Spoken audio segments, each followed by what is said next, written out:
So today is May 19th, 2015, but this is going to be the May 19th day video. Chapter 1, Nightmare. When my mother was pregnant with me, she told me later, a party of hooded Ku Klux Klan riders galloped up to our home in Omaha, Nebraska one night, surrounding the house, brandishing their shotguns and rifles. They shouted for my father to come out. My mother went to the front door and opened it. Standing where they could see her pregnant condition, she told them that she was alone with her 3 small children and that my father was away preaching in Milwaukee. The Klansmen shouted threats and warnings at her that we better get out of town because the good Christian white people were not going to stand for my father's spreading trouble among the good Negroes of Omaha with the Back to Africa preachings of Marcus Garvey. My father, the Reverend Earl Little, was a Baptist minister, dedicated organizer for Marcus Aurelius Garvey's UNIA, the Universal Negro Improvement Association. With the help of such disciples as my father, Garvey, from his headquarters in New York City's Harlem, was raising the banner of black race purity and exhorting the Negro masses to return to their ancestral African homeland, a cause which had made Garvey the most controversial black man on earth. Still shouting threats, the Klansmen finally spurred their horses and galloped around the house, shattering every window pane with their gun butts.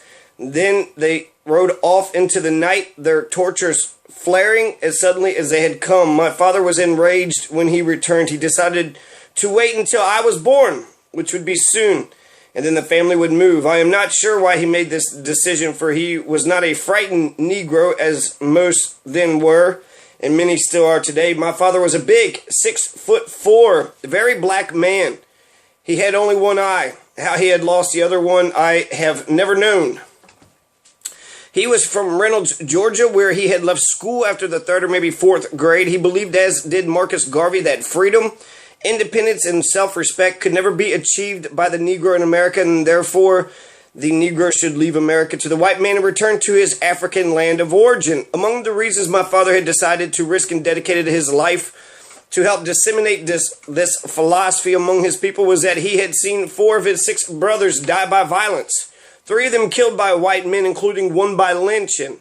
What my father could not know then was that of the remaining 3, including himself, only 1, my Uncle Jim, would die in bed of natural causes. Northern white police would later to shoot my Uncle Oscar, and my father was finally himself to die by the white man's hands. It has always been my belief that I too will die by violence. I have done all that I can to be prepared. I was my father's 7th child. He had 3 children by a previous marriage, Ella, Earl, and Mary, who lived in Boston. He had met and married my mother in Philadelphia, where their first child, my oldest full brother Wilfred, was born. They moved from Philadelphia to Omaha, where Hilda and then Filbert were born. I was next in line. My mother was 28 when I was born on May 19th, 1925, in an Omaha hospital. Then we moved to Milwaukee, where Reginald was born. From infancy, he had some kind of hernia condition, which was to handicap him physically for the rest of his life. So his mother was 28 when Malcolm was born in an Omaha hospital, Omaha, Nebraska, May 19th, 1925. So Malcolm X would have been 90 years old today. And in 10 years, it'll be 100 years. He'll be 100 years old in 10 years. So 90 years old. This is from the autobiography of Malcolm X, as told to Alex Haley. I actually picked this up out of the trash at an American self-storage location in Ohio, in Cincinnati, in one of the subdivisions of Cincinnati. So, Malcolm X's birthday. May 19th is Malcolm X's birthday, so that's one thing to celebrate on May 19th. Today is election day. Today is when we're going to go vote for Daniel Grossberg, and we're going to say, God, he's going to be the best goddamn treasurer we've ever seen in our entire lives. And we're going to be excited, and we're going to say, hell yeah, we're going to get, we're going to get a nice, progressive, honest, and a true outsider, a real honest person, who's got ideas and muster. I don't know. I trust him. I trust the guy. So, that's May 19th. I want to talk about one personal thing. I remember that I was talking to some friends in 2010. I was running for state representative, and I got into an argument with them, and that basically I was sort of an asshole about it, but I felt a little bit, I was pissed off about the whole ordeal. You know, you have, I was trying to, I was just talking to them about my campaign and what it is that I wanted to do, and they were acting like they weren't going to vote for me. Well, what are you going to do about this? What are you going to do about that? And I was like, shit, if you're not even going to vote for, there's so much to a campaign. Voting is like the least, it's like the smallest thing. It's one thing, right? But it's one vote. So really, you're only powerful if you can multiply those votes. If you're a constituency, if you have a constituency or a group or a following or a family of some sort, you can multiply those votes, then you become that much more important. So, with the campaign, you got to cut the issues. You got to figure out what the issues you want to talk about, how to get your message out, and then what is the best way to go, from there. So there's just a whole process and a whole thing that there's also sort of, there's an egg was thrown at Arnold Schwarzenegger, and he had an advisor that's quickly brushed it off. So you need to know, people need to be like this. People need to understand this type of shit. It's almost like, I don't know, maybe I've been spoiled with the West Wing, but that's the way politics should be run, is with the West Wing. So, you want your candidate to be good, look great, do whatever you can in order to, get the spotlight shined on them. And then, so if you're not even thinking about voting for me, you're not even thinking about the strategy or the issues that are confronting us and what it is that we actually need to do, what would be the solutions that would actually solve these problems. You're not thinking about any of that, and what is voting? You go to the voting booth and you're like, I like him, he's all right, check. That's it. Or push a button, yeah, he's okay, this man's okay in my book.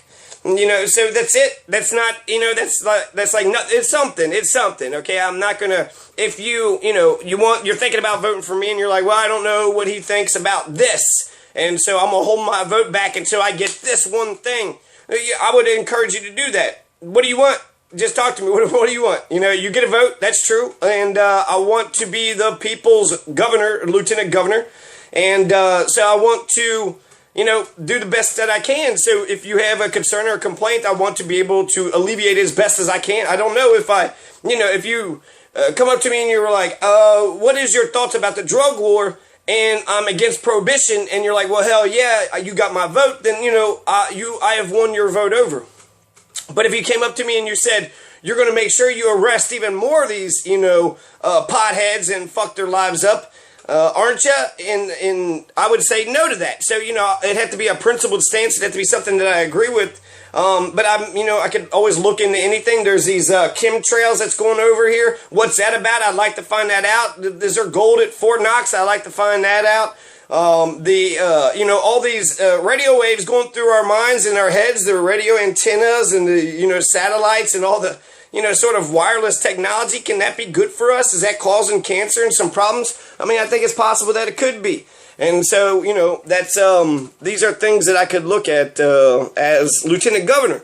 So, talk to me if you can, get what you want, and I won't give you $20. I won't pay for it. You know what I mean? So, understand, how, your vote is one vote, and it's important. I want you to vote for me. Of course I do.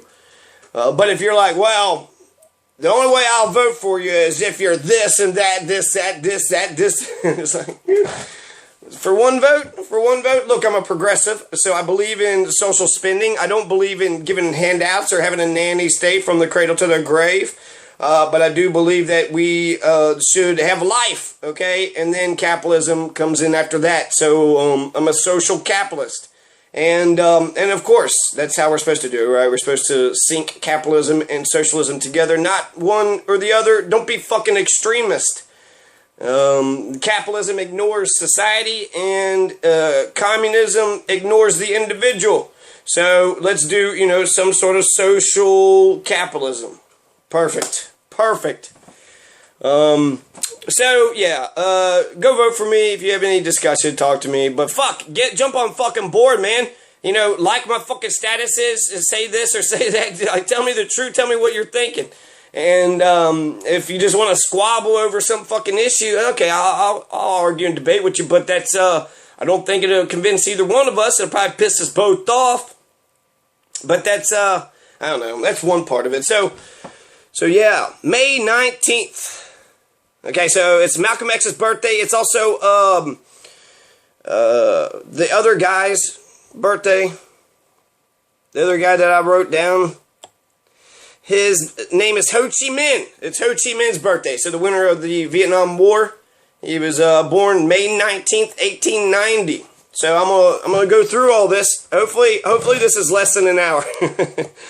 Okay, so the best actually day that I think, it's Youth and Sports Day. So Turkey celebrates Youth and Sports Day every year on May 19th, and so that's exciting. We don't have anything like that in America. No sports, no youth day, nothing like that. So I think that's a great thing.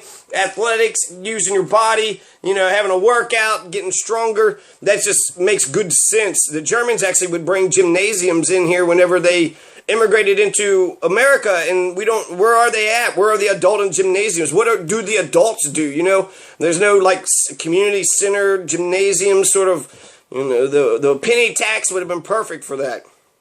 So the Youth and Sports Day, it's a Turkey holiday, and I got some information here. It's the commemoration of Ataturk, who is the father of the Turkish nation.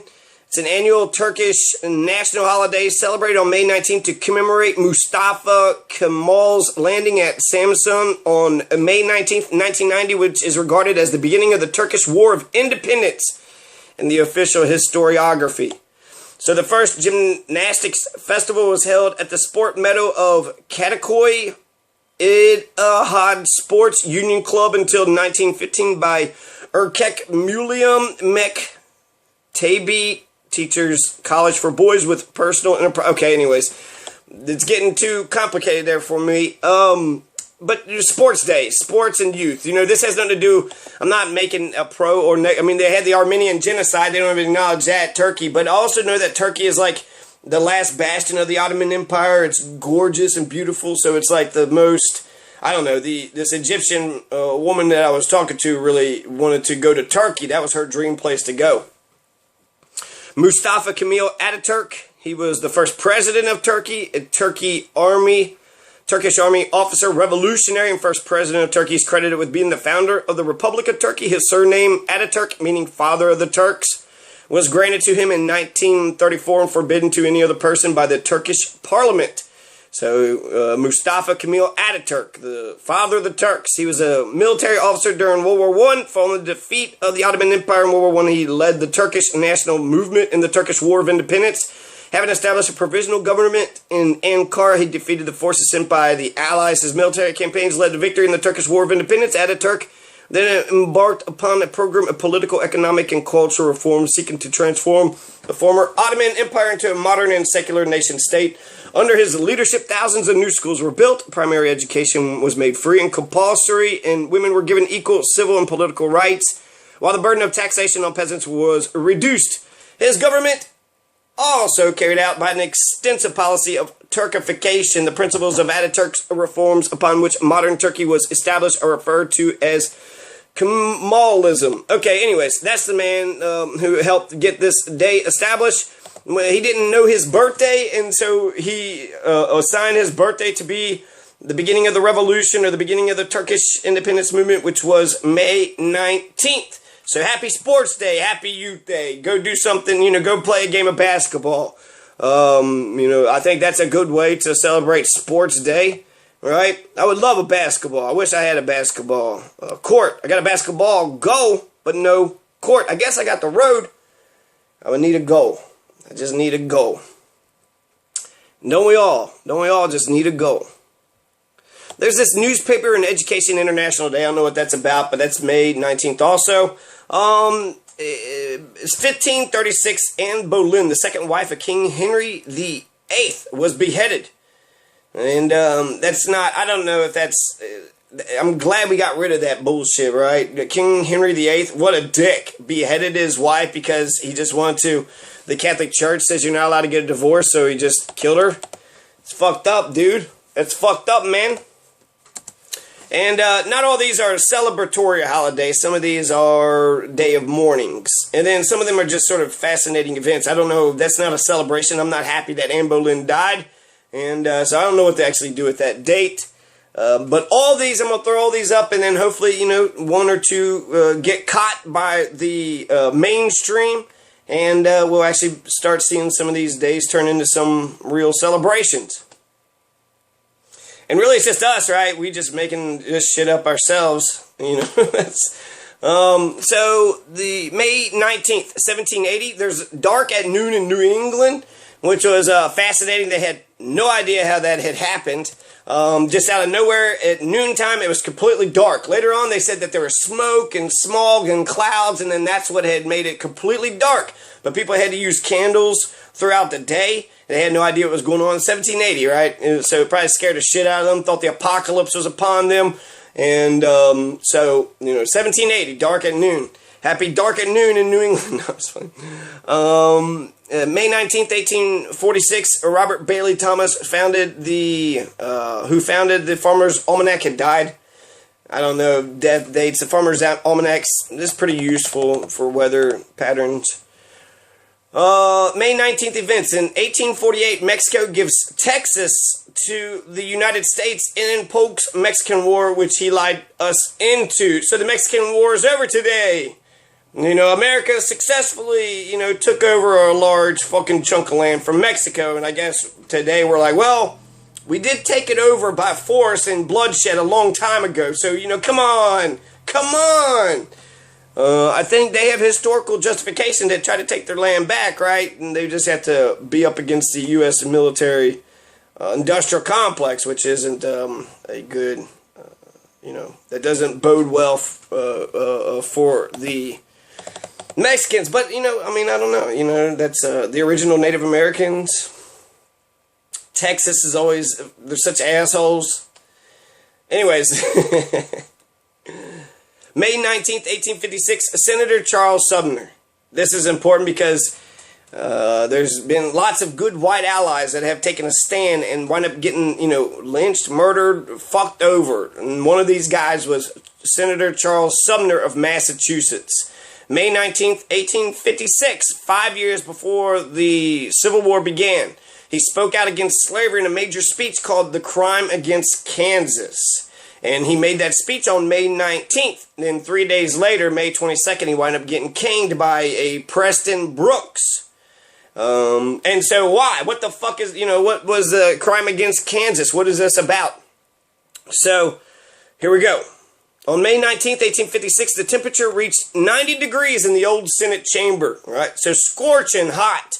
It was packed beyond reasonable capacity. At 1 p.m., Massachusetts Senator Charles Sumner rose to speak. It had taken him 2 months to schedule floor time. The crusading anti-slavery Republican intended to address the explosive issue of whether Kansas should be admitted to the Union as a slave state or free state. The 6'2", 185-pound, broad-chested, bombastic 45-year-old freshman senator cut quite a figure at a time when most senators dressed in black frock coats. Charles Sumner wore light-colored English tweed coats and lavender trousers.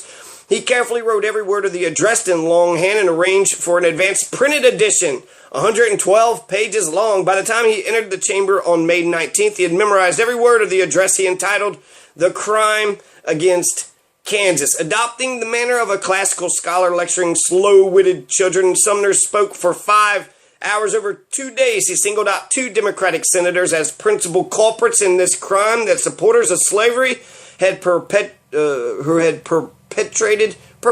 against Kansas and the nation's democratic institutions. First, there is Stephen A. Douglas of Illinois. Sumner, a member of the newly emerging Republican Party, privately considered this leader of the Senate's Democrats a brutal, vulgar man without delicacy or scholarship who looks as if he needs a clean linen and should be put under a shower bath. Turning to Douglas, Charles Sumner described him as a noisome, squatting, nameless animal, not a proper model for an American senator. Then Sumner focused on Andrew Butler, one of the few senators not present that day. Mocking the South Carolina senator's stance as a man of chivalry, the Massachusetts senator charged him with taking a mistress who, though ugly to others, is always lovely to him, though polluted in the sight of the world, is chaste in his sight. Added Charles Sumner, the harlot, slavery. So, apparently Andrew Butler was dating slavery, cheating on his wife, and was, the harlot slavery. 2 days later, minutes after the Senate had adjourned for the day, Sumner sat at his desk, signed his postal frank to envelopes containing the printed, something, and then the fucking caning happened. Right, so, and that's embarrassing. That actually probably could destroy both men's careers. One, what the fuck are you doing, Preston Brooks? Just attacking motherfuckers? And then he actually admits Kansas into the Union without it being a slave state. So, he started this fucking violent attack against Charles Sumner and then wind up taking Charles Sumner's position anyways. So I don't know if he was just trying to make up for it, but any of his supporters, because he had rallied a lot of supporters, a lot of people were sending him canes and saying, hey, hit him again. And Charles Sumner was fucked up for the rest of his life. He was debilitated. He had brain problems, traumatic stress, and was never the same after that. So, the caning really fucked him up. But he was one of the radical Republicans who kind of pushed Lincoln to, push it for the Emancipation Proclamation and Reconstruction. And anyways, so that's, as a man, it's hard to say, look at Charles Sumner, like, what the fuck, you just let this guy just cane the shit out of you. And then the guy had a gun. There's a guy with the gun, hey, this matters between them two. And so nobody could do anything about it. And the guy who had a gun basically had the fucking power. They were going to fight it out. And even though he basically fucking jumped him and he sucker punched him, he ambushed him, right? He fucking ambushed him. He was just, writing on his desk. He was like, hey, how are you doing? And bam, bam, bam, bam, just fucking, started smacking his shit out of him. So this happens 3 days later, right? The caning, May 22nd. In the Bleeding Kansas crisis. Sumner denounced the Kansas-Nebraska Act in his Crime Against Kansas speech delivered on May 19th and May 20th. The long speech argued for the immediate admission of Kansas as a free state and went on to denounce the slave power, the political arm of the slave owners. So slave power is what was killing America. Not in any common lust for power did this uncommon tragedy have its origin. It is the rape of a virgin territory, compelling it to the hateful embrace of slavery, and it may be clearly traced to a depraved desire for a new slave state, hideous offspring of such a crime in the hope of adding to the power of slavery in the national government. Sumner then attacked the authors of the act, Senators Stephen A. Douglas of Illinois and Andrew Butler of South Carolina, saying the senator from South Carolina has read many books of chivalry and believes himself a chivalrous knight with sentiments of honor and courage. Of course, he has chosen a mistress to whom he has made his vows, and who, though ugly to others, is always lovely to him, though polluted in the sight of the world, is chaste in his sight. The harlot, slavery. For her, his tongue is always profuse in words. Let her be impeached in character. Any proposition made to shut her out from the extension of her wantonness, and no extravagance of manner or hardihood of assertion is then too great for the senator. That was very wordy. In addition, Sumner mocked Butler's speaking ability, which had been impeded by a recent stroke. He touches nothing which he does not disfigure with error, sometimes of principle, sometimes of fact. He cannot open his mouth, but out there flies a blunder.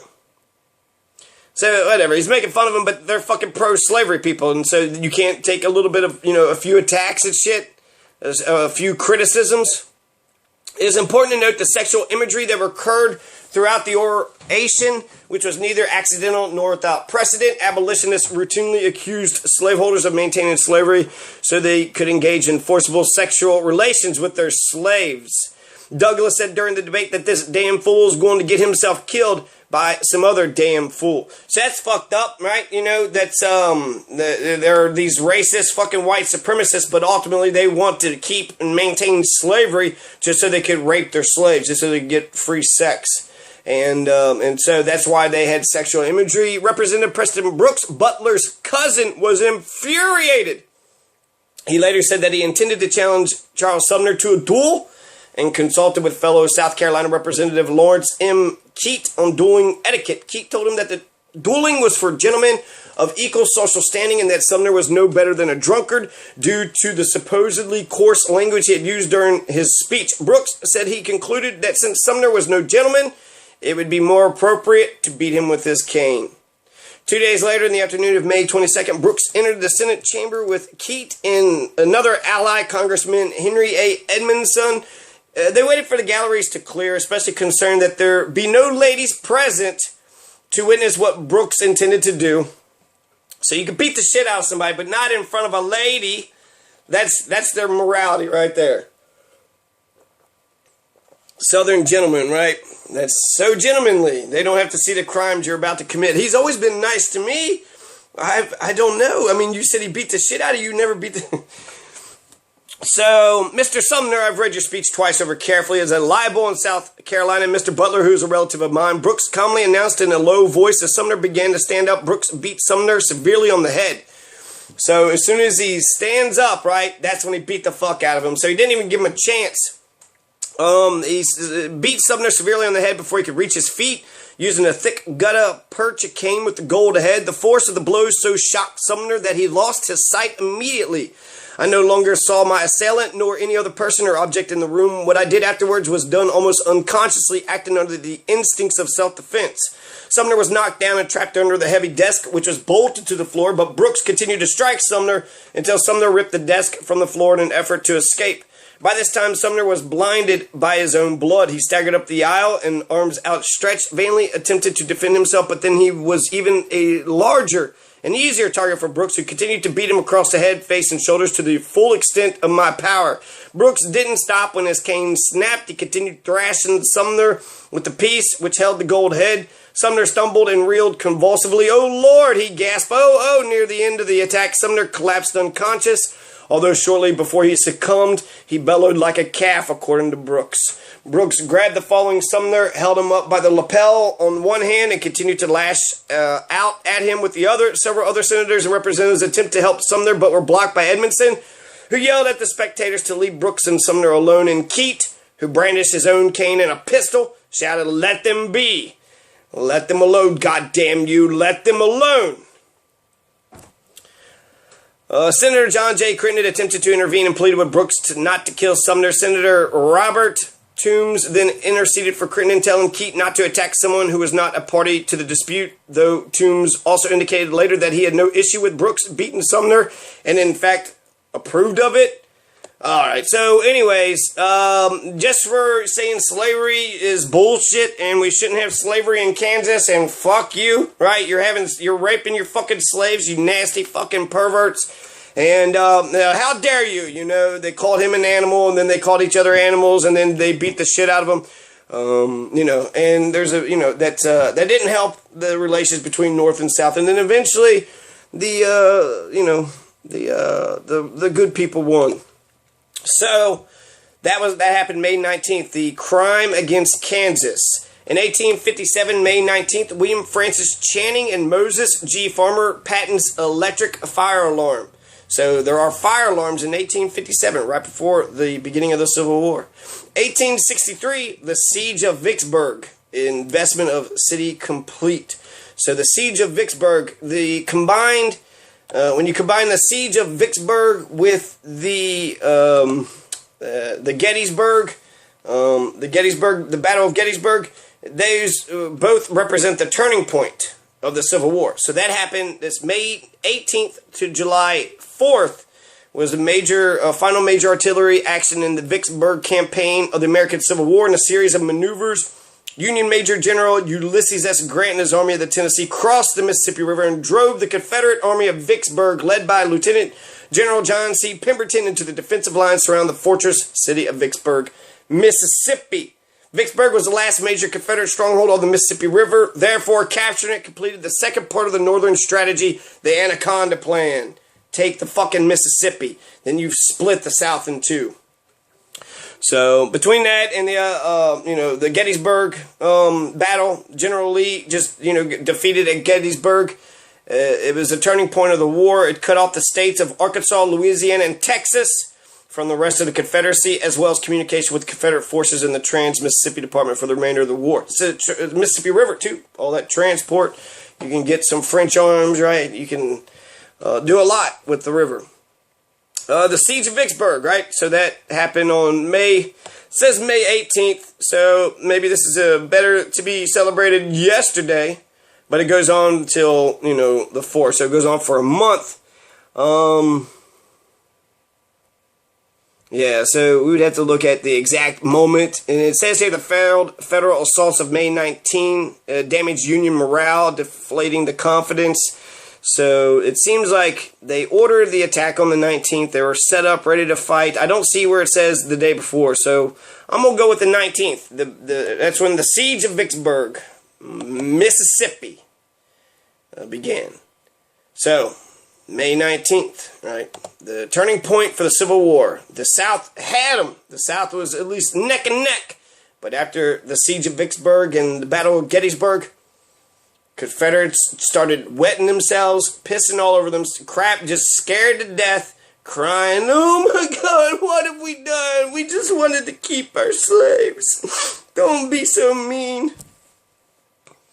And just 4 years ago, they just, the farmer in Channing patented an electric fire alarm. So, they're sitting there killing all the people. How many people, possible scientists, did they kill that could have invented more things that could have been more, that could have been useful for all of mankind? So, let's go to 1884. The two things happened on May 19th, 1884. The Ringling Brothers Circus premieres. So, the Ringling Brothers Circus. So, enslaving elephants and giraffes, parading the weird freaks of society, like clowns to be displayed, right? Just they're displayed as the freaks, right? So, that was Ringling Brothers. They started that 1884, May 19th. Also, the rabies treatment was perfected. So, we've been able to perfect the treatment of rabies in 1884. So it was a while ago. So that's great. That's great news. Talk about science. But, nobody has rabies that I know of, right? And there's a dog that you have to shoot it. You got to kill it, right? Old Yeller. You had to fucking kill Old Yeller. The Atticus Finch. You had to kill that rabid dog. So, May 19th, 1890, Ho Chi Minh's birthday. He would have been 125 years old today. So I mentioned something about him. The reason why I know that it's Ho Chi Minh's birthday is because of the Weather Underground. And I think I'm going to take a break here shortly. But the Weather Underground is one of the two biggest events that I cannot believe nobody ever fucking talked about. The Weather Underground and Jonestown. Jonestown. JFK, assassination, Vietnam. But Jonestown, Weather Underground, you forgot to mention those fucking things. Jonestown, everybody just drank the Kool-Aid and killed themselves, right? And then you had Weather Underground. The Weather Underground was probably one of the major forces to forcing Nixon to sign a peace treaty with Vietnam, which eventually led to the loss. He signed a treaty in 73, and then we lost the war in 75. So I think some credit should be given to Nixon, for getting us out of the war.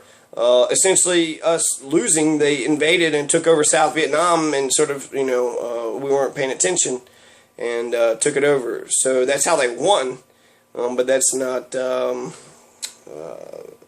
whatever. I don't know. So the Weather Underground went around, they bombed, like, Capitol buildings and statues and lots of shit. They were anti-war protesters, part of the Students for a Democratic Society, who was serious about ending the fucking war. Well, how do you end the fucking war? That's a big undertaking. That's a big deal. You can elect, run a campaign and be elected under the campaign or something, but that takes so much, time. How many people die in the meantime? And so they went around and they went underground, and they bombed these symbolic, statues and monuments to in their opposition to the war. So a lot of people thought they was righteous. That's what Sarah Palin was talking about when she said Obama pals with terrorists. Because of Bill Ayers, she was saying that he was a terrorist, right, against the United States government, which he was. But it's, Vietnam. And so who's the bigger terrorist, right? The empire blowing the 4 million Vietnamese people into dust, just murdered a shit ton of fucking people. 4 million. And the Weather Underground didn't kill anybody. One person had blew themselves up, and then some... They distanced themselves from it, but I think there might have been a cop or two shot, not by the core of the group, but by like some sort of rogue elements. But that's, that's unfortunate. but compared to 4 fucking million. And so what is right? What is right? What is wrong? There's bloodshed. It's happening in your name. Your government's doing it. You're trying to say stop. Standing outside on a fucking sidewalk with a sign. Ain't gonna do shit. The hell, in front of Robert McNamara, that guy light himself on fire. Set himself on fire. Monks are killing themselves to end the fucking Vietnam War. They were killing them fucking selves by setting themselves on fire. Big fucking displays. What the fuck? You know? Murdering yourself, fucking self-immolation. That's how Tunisia's revolution began. The guy was humiliated. He couldn't sell his fruit and vegetables, and so he fucking burned himself. And then all of a sudden, you know, the entire Middle East, the Arab world is on fire. So Ho Chi Minh, I'm gonna finish up with Ho Chi Minh and Malcolm X, their origins, their beginnings. But I got more May 19th events and May 19th possible future holidays. I'm gonna celebrate all these. I'm celebrating them now just by mentioning it, right? I'm bringing it to a life. I'm bringing Ho Chi Minh back to life. Every time I say Ho Chi Minh, Ho Chi Minh, Ho Chi Minh, right? Just like Beetlejuice. And Malcolm X too. So, see, Ho Chi Minh was born in a manger. He was born in, you know, some remote village somewhere. It's taking a second to load up here. Malcolm X was born in Omaha, Nebraska, right? We just found out through his own autobiography. May 19th, 1925, the fourth of 7 children of Grenada-born Louise Helen Little, nee Norton. So that's, wow, he was born of a Georgian, you know, father, a Georgian-born black father, and then a Grenada-born mother. Grenada. That's, in the West Indies or so, right? Where the fuck is Grenada? Yeah, Grenada, 1983, right? Ronald Reagan was terrified of Grenada. Oh my God, not Grenada! And, so that was, I think it's on the coast of South America. I don't know if it's part of the island chain or if it's actually part of South America. So anyways, from Grenada. That's amazing. And then Earl Little and Louise Helen Little. These were his parents. Earl was an outspoken Baptist, lay speaker, admirer of Pan-African activist Marcus Garvey, and local leader of the Universal Negro Improvement Association, UNIA, who inculcated self-reliance and black pride in his children. Malcolm X later said that violence by whites killed 3 of his father's brothers. Because of the Ku Klux Klan threats, Earl's uni activities were spreading trouble. The family relocated in 1926 to Milwaukee, Wisconsin, and shortly thereafter to Lansing, Michigan, where the family was frequently harassed by the Black Legion, a white racist group. When the family home burned in 1929, Earl accused the Black Legion. When Little was 6, his father was killed in what was officially ruled a streetcar accident, though Louise believed Earl had been murdered by the Black Legion. Rumors said that white racists were responsible for his father's death were widely circulated and were very disturbing to Malcolm X as a child. As an adult, he expressed conflicting beliefs on the question. After a dispute with creditors, a life insurance benefit, nominally $1,000, about $16,000 in 2014 was paid to Louise in payments of $18 per month. The issuer of another larger policy refused to pay, claiming suicide. To make ends meet, Louise rented out part of her garden and her son's hunted game. So then in late 1938, she had a nervous breakdown. So he's only 13 years old and was committed to Kalamazoo State Hospital. The children were separated and sent to foster homes. Malcolm and his siblings secured her release 24 years later. Wow! What a fucked up origin story for Malcolm X. So, yeah, he was born in Omaha, Nebraska, and then within 1 year moved out from Omaha, went to Milwaukee, Wisconsin, and then went to Lansing, Michigan, and nowhere did they find peace. And in 1929, when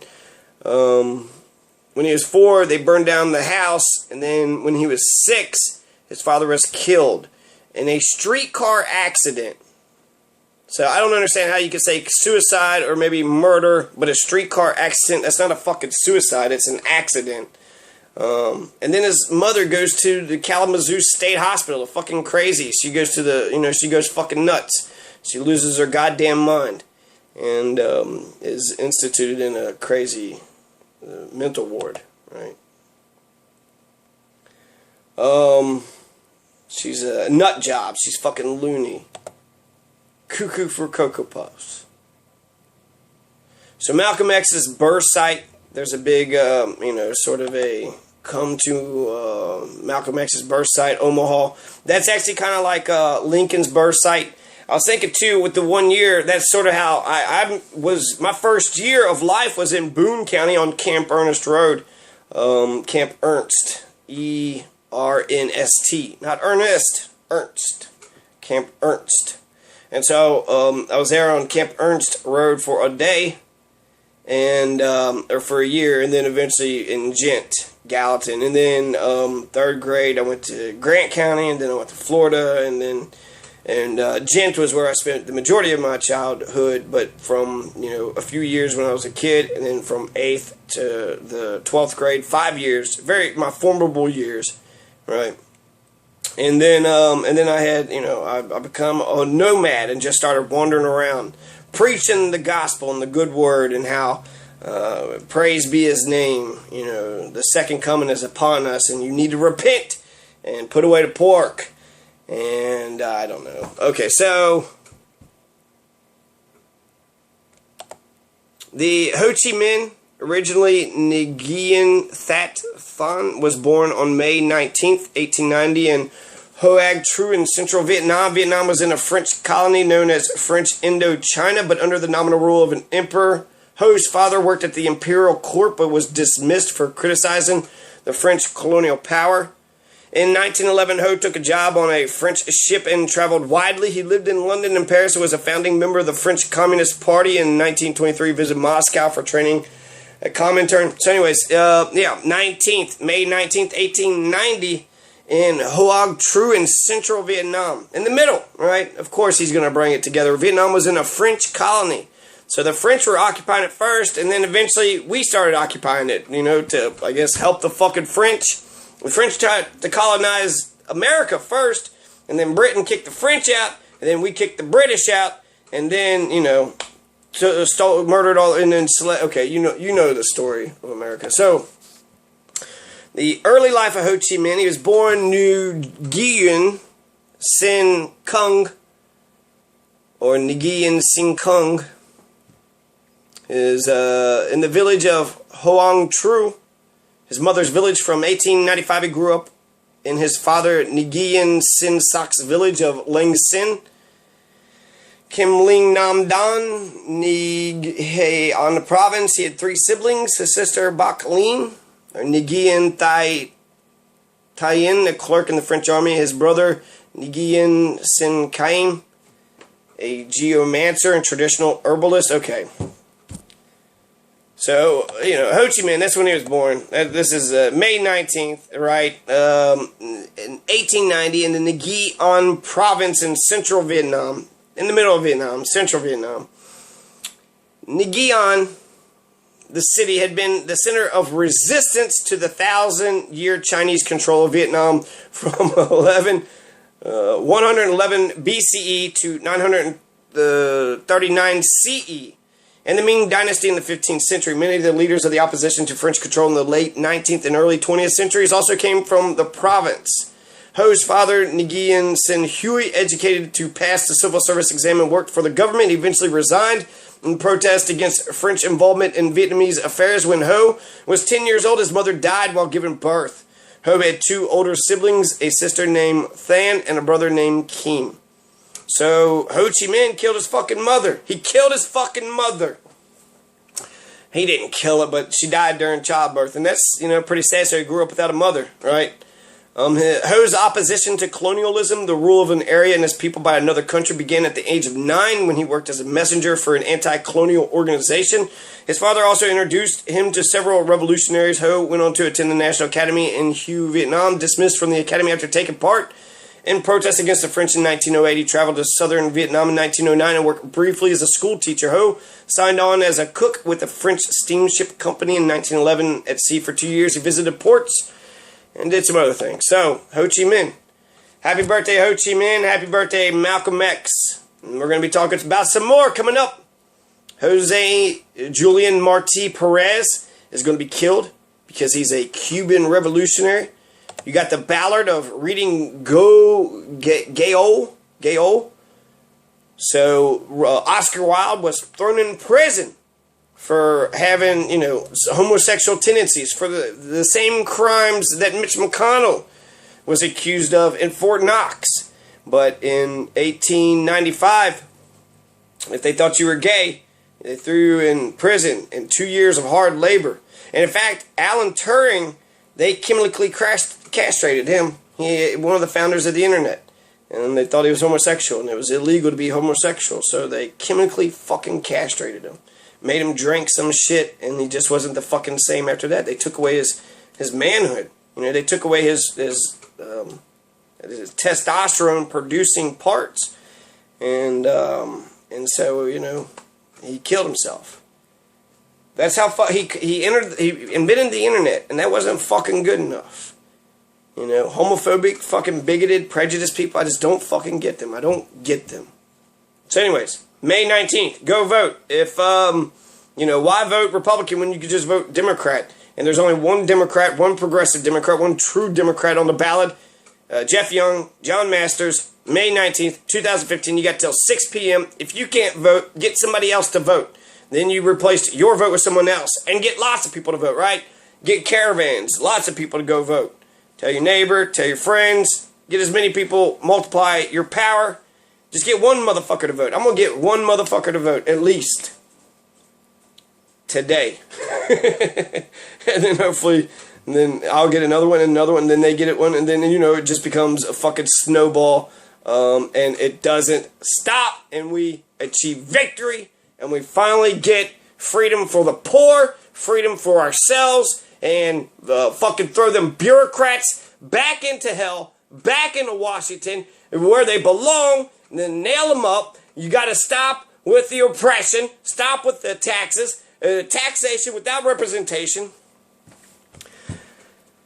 Occupy Kentucky.